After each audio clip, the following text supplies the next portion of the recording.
أعوذ بالله من الشيطان الرجيم بسم الله الرحمن الرحيم يا أيها الذين آمنوا اتقوا ربكم الذي خلقكم من نفس واحدة وخلق منها زوجها وبث منهما رجالا كثيرا ونساء واتقوا الله الذي تساءلون به والأرحام إن الله كان عليكم رقيبا وقال رسول الله صلى الله عليه وسلم النكاح من سنتي فمن رغب عن سنتي فليس مني وقال أيضا صلى الله عليه وسلم يا معشر الشباب من استطاع منكم الباءة فليتزوج فإنه أغض للبصر وأحسن للفرج ومن لم يستطع فعليه بالصوم فإنه له وجاء وقال أيضا صلى الله عليه وسلم تنكح المرأة لأربع لمالها وجمالها وحسبها ودينها فاصفر بذات الدين تربت يداك صدق الله وصدق رسوله النبي الكريم ونحن على ذلك لمن الشاهدين والشاكرين والحمد لله رب العالمين. My dear respected brothers and sisters in Islam, first of all, I would like to make a dua that may Allah subhanahu wa ta'ala bless this opportunity and may Allah subhanahu wa ta'ala give the new couple a very happy life and may Allah bless them both with nice and pious kids and children and may Allah subhanahu wa ta'ala show their happiness to their parents and to their families. My dear respected brothers and sisters in Islam, as you know, that marriage is also a natural requirement like that of our eating and drinking. Because when Allah subhanahu wa ta'ala, He created Adam alayhi salatu wa salam, it is said that he used to be upset.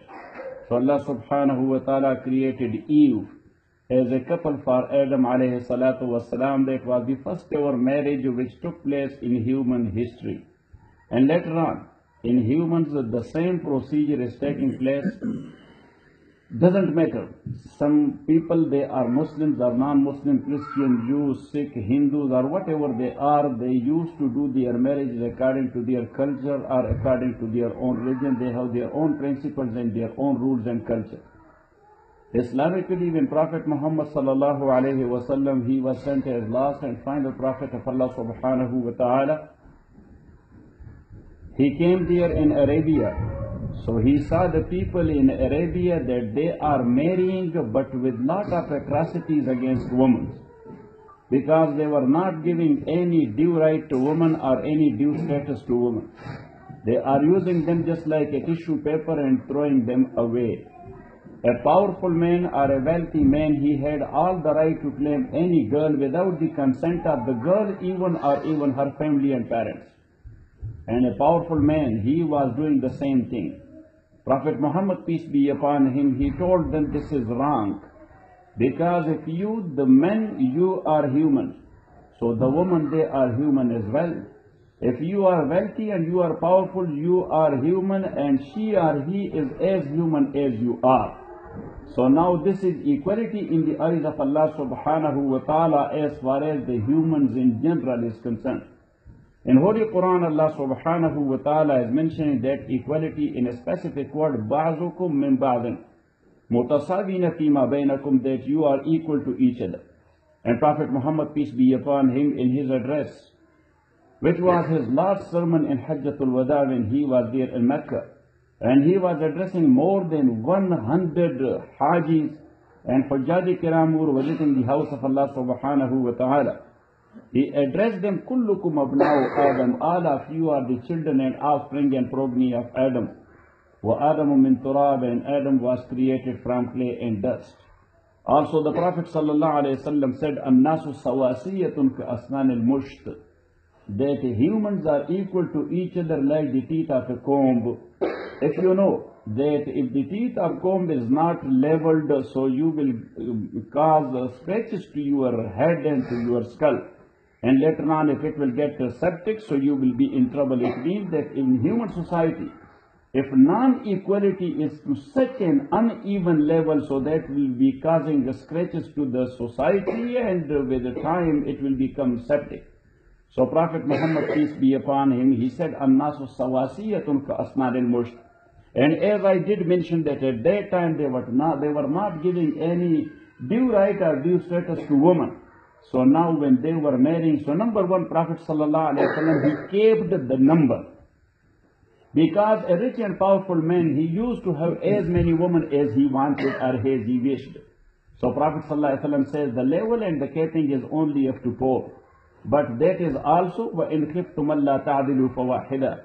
If you have fear of injustice to them, because in one hadith, Prophet Muhammad, peace be upon him, he says that أَيَّمَا رَجُلٍ تَزَوَّجَ إِمْرَأَتَيْنِ فَلَمْ يَعْدِلْ بَيْنَهُمَا جَاءَ يَوْمَ الْقِيَامَةِ وَشِقُّهُ مَائِلٌ. Whosoever married more than one woman at once, and he did not do justice to both of them or to 3 or 4 of them, so on the day of judgment, when he will come out of his grave alive for accountability, so his half will be paralyzed. That is the first ever punishment for the person concerned. So that's why Rasulullah sallallahu alaihi wasallam said, you will be questioned about your woman. Kullukum ra'in wa kullukum mas'ulun an ra'iyatihi. Now, as I did mention that they were not giving any due right to women, so Prophet sallallahu alaihi wasallam said that the woman must be given a specific status at the time of marriage. Otherwise, our sister Haley, is right? Yes. Sister Haley and our brother Zabi, they both are marrying each other. Not only Zabi is going to marry Haley, Haley is going to marry Zabi as well. But here we don't ask Haley to fix an amount as a money of this contract. But Zabi is bound Islamically to fix an amount, and this amount is not a price or the compensation for the woman, because humans are not sellable commodities. They are not for sale. So that's why in Holy Quran Allah subhanahu wa ta'ala used the word وَآتُ النِّسَاءَ صَدُقَاتِهِنَّ نِحْلًا. At the time of marriage contract, give some money or some valuable to the girl as a mark of respect.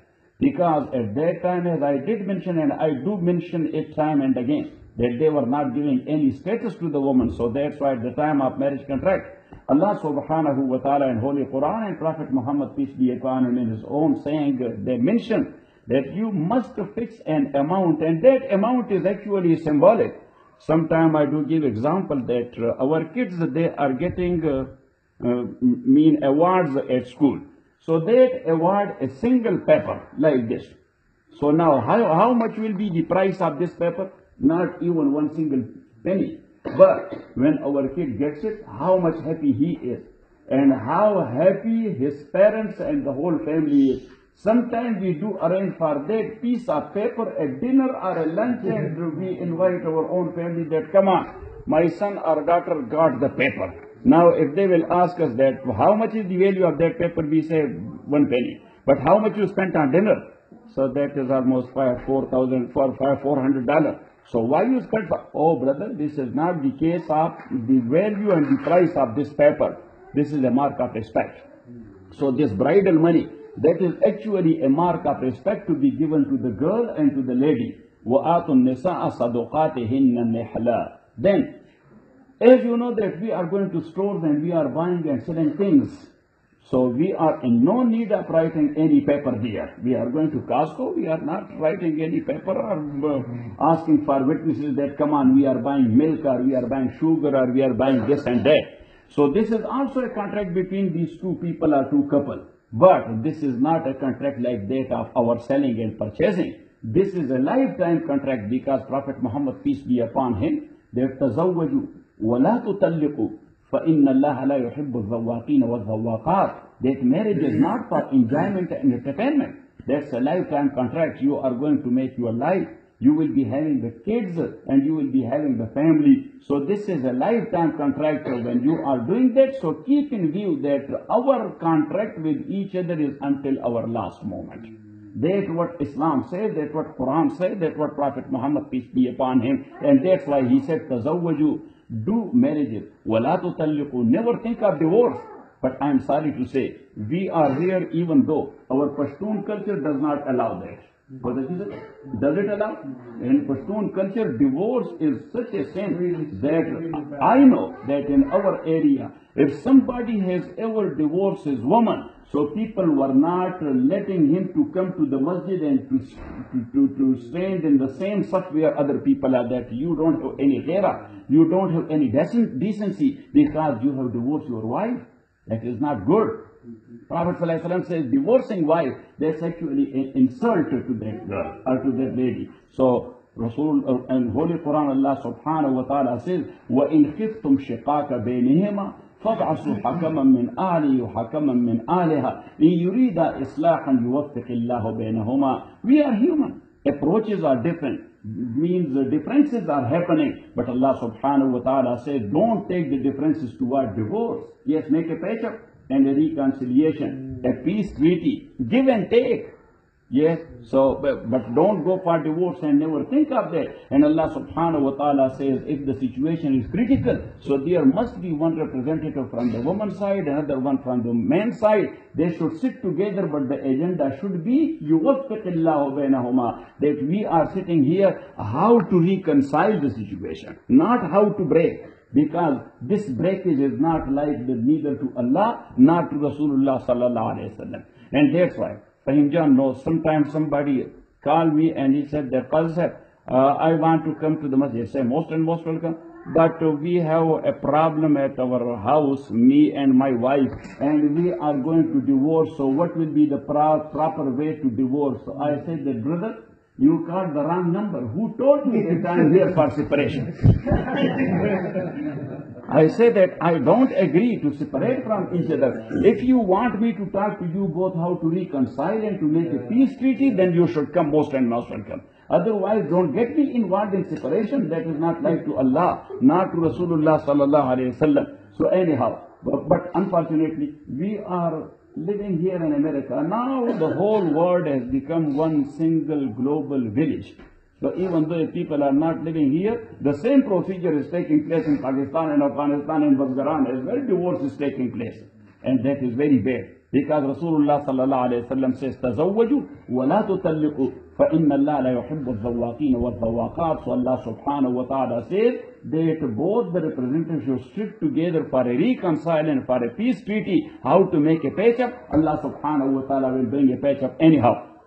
This is a lifetime contract. So as I did mention, that we are not taking two witnesses with us that let me, yes, please go with me to Costco because I am going to buy milk or to buy sugar or you will be my witness here. There is no need of, but this contract is totally a different type of contract. So that's why there is no any concept of marriage without two Muslim witnesses to testify and to witness to that very contract. So that's why I asked Hotaki said that who will be the witness. So one is Hotaki side and other one is Zarjan Hotaki. So they both will be the witness. Why these witnesses? Once again, to give a due respect to this contract.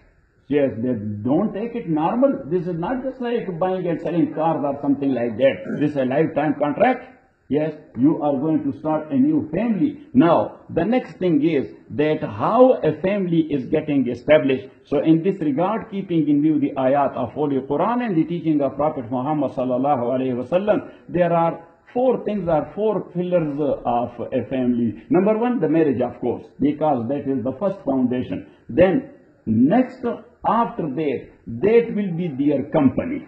That they both are just like two wheels of the same car. Yes, and as you know, that one wheeling is a crime as well. So anyhow, two wheels at least these are needed. And so these two needed, as you know, that if even the air in both the tires are not even, so it will be totally. So it means equality in the eyes of Allah. They should treat each other just like companions, just like two friends, just like two Sadiq or Rafiq in our own language. That is number two. And number three, as you know, that this family is an institution, and as you know that in institution people have different responsibility. One is CEO, the other one is director, the third one is another one, the fourth one is the typewriter, the fifth one. Here, the family basically are two people. So who will be the CEO? Not CEO in the sense that he will say sit and stand. There is no room for sit and stand and directions and orders and commandments like this. But at least, as you know, Islamically, a woman is not bound to earn her livelihood. Allah subhanahu wa ta'ala says, أَسْكِنُوهُنَّ مِنْ حَيْثُ سَكَنْتُمْ مِنْ وُجْدِكُمْ وَلَا تُضَارُّوهُنَّ لِتُضَيِّقُوا عَلَيْهِنَّ. If a husband He can afford a very beautiful house like this. May Allah subhanahu wa ta'ala bless them. Yes, and bless the daughter that who is living here in this house. May Allah, very beautiful house. May Allah subhanahu wa ta'ala give it more and more beauty. So anyhow, if a husband can afford a house like this and he is only giving a tough time to his wife to torture her mentally and not providing her such like house, that's also a sin and crime in Sharia. Because Allah says, Askinuhunna min haythu sakan, where you can live to the best of your means and sources. So provide her with the same mean accommodation in the same house. And then Allah subhanahu wa ta'ala says, لِيُنْفِقْ ذُو سَعَةٍ مِّن سَعَةِ وَمَنْ قُدِرَ عَلَيْهِ رِزْقُهُ فَلْيُنْفِقْ مِمَّا آتَاهُ اللَّهُ. Unfortunately, we are Muslim, but we don't know what Allah says in the Holy Book. We don't know what Muhammad says in his teachings. Otherwise, the teaching of Allah and Muhammad will make a human life and it will make us human. Why we are losing humanity? Because we don't know what Allah said and we don't know what Muhammad said. Sallallahu alayhi wa sallam. So Allah says, لِيُنْفِقْ ذُو سَعَةٍ مِّن سَعَةِ وَمَنْ قُدِرَ عَلَيْهِ رِزْقُهُ فَلْيُنْفِقْ مِمَّا آتَاهُ اللَّهُ. One who can afford, so he should spend his money to the best of his means as much as he can. Yes, if he can make kabuli pulao, yes, or yes, and roasted chicken and kebab and things like that, and every day he is arranging only beans. So once again, in Sharia that is sin. When Allah subhanahu wa ta'ala has blessed you with money, why you are not going to enjoy it? Why you are not going to entertain it? In hadith it is mentioned that one sahabi came to the Prophet sallallahu alaihi wasallam from Arganda. He was a bazgar. He was a bazgar, yes. So lot of patches in his dresses and very old dress. So Prophet sallallahu alaihi wasallam asked him, "Awala tastatiya?" You cannot afford a good dress. Means if you are very poor, I will help you to arrange you a few dresses. Yes, nice and beautiful dresses. He said, "La ya Rasulallah, li min al-duru'i wa al-zuru'i kaza wa kaza." I have big ranches. I have those many cattle. I have this much agricultural land and I have this much earning. So Prophet sallallahu alaihi wasallam said, when Allah has blessed you with such like favor, so why its after effects are not seen on your body then? He said, I was thinking it will not be looking good to have nice dress. Allah subhanahu wa ta'ala says, وَأَمَّا بِنِعْمَةِ رَبِّكَ فَحَدِّثْ. Whatever favor Allah has given you, enjoy your life, but to the extent of Sharia. Violation of Sharia and violation of Islamic laws, that is not allowed. To the extent of Sharia inside the circle, whatever entertainment and enjoyment you can do, so just go ahead and do that. لِيُنْفِقْ ذُو سَعَةٍ مِّن سَعَةِ وَمَنْ قُدِرَ عَلَيْهِ رِزْقُهُ فَلْيُنْفِقْ مِمَّا آتَاهُ اللَّهُ. So my point was that in Islam, woman is not bound to earn her livelihood. Yes, if she wants to work, so Islam does not put restrictions on. But the thing is that as the father is bound for his daughter, the brother is bound for his sister, the husband is bound for his wife, and the son is bound for his mother. And these are the four basic relations of woman to man. Either the woman is a wife, or she is a daughter, or she is a sister, or she is a mother. So the wife, she has a husband. The sister has a brother. The daughter has a father. And the mother has a son. So the son is bound to earn the livelihood and to provide his mother, to provide his sister, to provide his wife, and to provide his daughter. But if they want, and he allows her to go and to earn. So Allah subhanahu wa ta'ala says that للرجال نصيب مما اكتسبوا وللنساء نصيب مما اكتسبن واسألوا الله من فضله إن الله كان عليكم رقيبا. And why it is so? Because Allah is eager and Rasulullah is eager to have a smooth life running in family. So for example, here in America, we are living. Yes, the woman is working and the man is working as well. Yeah. Now, when the woman come back and she has worked for 8 or 10 hours and she is tired, and you came back from your office or from your work and you ask her, make me a cup of tea. So does it make sense?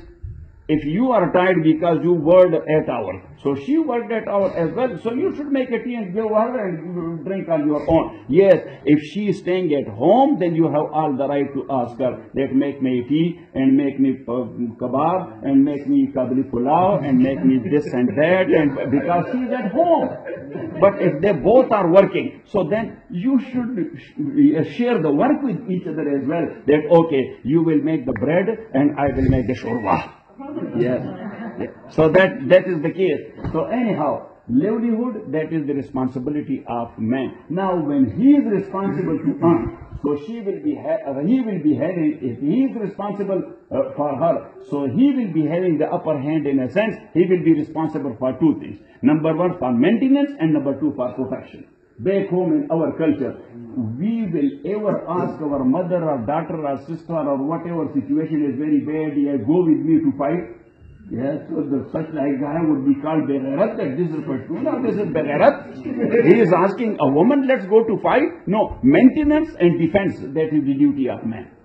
Yes, women should not be involved therein. If they want on their own, then that is well and good, because back home, as you know, that we are tribal. Yes. All of us, we are tribal. So sometimes even our women, they are having AK-47 and helping her family. Yeah. So anyhow, my point was that the upper hand to a little bit extent, yes, to handle the situation, that will be for man. And number four, that is the kids and the children. May Allah bless them both with nice and pious kids. So who will be taking care of the kids? The woman. Because the man, he does not have the cell in his nature to take care of kids. And that's why in the schools, in KG, in kindergarten, yes, maybe that is a public school or that is a private school. Maybe that is a Christian school or that is a Muslim school or a Sikh school or a Jew school or whatever, or a Hindu or Sikh school. So there in KG, mostly they keep the teacher woman. Why? Because they can handle the small kids. Allah has given them that nature. The men do not have it. If you will hand me over only two kids, 4, 5, 6 years old, so they will make me crazy in 1 hour. Because I don't have that cell. The men do not have that cell. And these women, they can handle 15 kids in KG very nicely. All of them, they are happy. Yes. Why? Because Allah has created the woman with such a nature, very nice and very soft nature. So that's why she can take care of. So the kids, yes, that is a responsibility of the mother. Yes. They are earning, the father is bound, but taking care of the small kids, that is for woman. So anyhow, my dear respected brother, I don't want to prolong my speech or my khutbah, but this khutbah is sunnah. That's the practice of the Prophet Muhammad, peace be upon him. Whenever he was solemnizing the marriages of the Sahaba, so he used to give a talk to tell them that how you will live and what are your responsibilities. If everybody will fulfill his obligation, and he will perform his duty, as Prophet Muhammad mentioned, the house will be running very smooth and very nice. Abu Darda radiallahu ta'ala, his companion of the Prophet sallallahu alayhi wa sallam, Abu Dahda, and his wife Dahda, they never fought. Never in their lifetime. They never, and they were rich people. They never fought. So somebody asked Dahda, the noble lady, that you, she said no. He said, how it works? We are human. Things happen, differences happen. So she said that on very first day, I told my husband that look, sometimes something will be beyond my approach and sometimes it will be beyond your approach. Disputes will happen. If I will become angry, give me a noble word. Yes, or a noble prize, or a gentleman prize, or a gentleman word. Give me a gentleman word that you will not retaliate. Yes, he said, I will not. And I told him that I am giving you a gentlewoman word, that if you will become angry and you say something, I will not respond. Yes, and I will not retaliate. So she said that never it happened, because nobody can fight with his own self. Yes, if one body is saying something and the other is not answering, so how the fight will happen? Never ever. So that's how the life is running smooth. So anyhow, that was the basic talk or the basic khutbah, which was the practice of the Prophet ﷺ, and we are bound to do that. So anyhow, now I will ask our sister Haley who is the daughter of Richard Blum. Pronunciation, Yeah. okay? Okay. So I will ask you and you will answer me. So Sister Haley, you are the daughter of Richard Blum. Have you given yourself by way of Islamic marriage contract with a bridal money of $10,000 in the presence of these two Muslim witnesses, Brother Ubaidullah Hotaki and Brother Zahir Jan Hotaki, to Zabihullah Hotaki? You say, yes, I do. Yes, I do. Yes, I do. So, Zabihullah Hotaki, have you accepted our sister Haley, daughter of Richard Blum, with a bridal money of $10,000 by way of Islamic marriage contract or Islamic Nekaah in the presence of these two Muslim witnesses, Brother Ubaidullah Hotaki and Brother Zahir Jan Hotaki? Yes, I do. Yes, I do. Once again, Sister Haley, have you given yourself by way of Islamic Nekaah or Islamic marriage contract with a bridal money of $10,000 in the presence of these two Muslim witnesses, Brother Ubaidullah Hotaki and Brother Zahir Jan Hotaki, to our brother Zabihullah Hotaki? Yes, I do. Once again, Zabihullah Hotaki, have you accepted our sister Haley, the daughter of Richard Blum, with a bridal money of $10,000 by way of Islamic Nekaah in the presence of these two Muslim witnesses, Brother Ubaidullah Hotaki and Brother Zahir Jan Hotaki? Yes, I do. Yes, I do. Congratulations. Alhamdulillah Rabbil Alameen, wassalatu wassalamu ala Rasuli Muhammad wa alihi wa ashabihi ajma'in.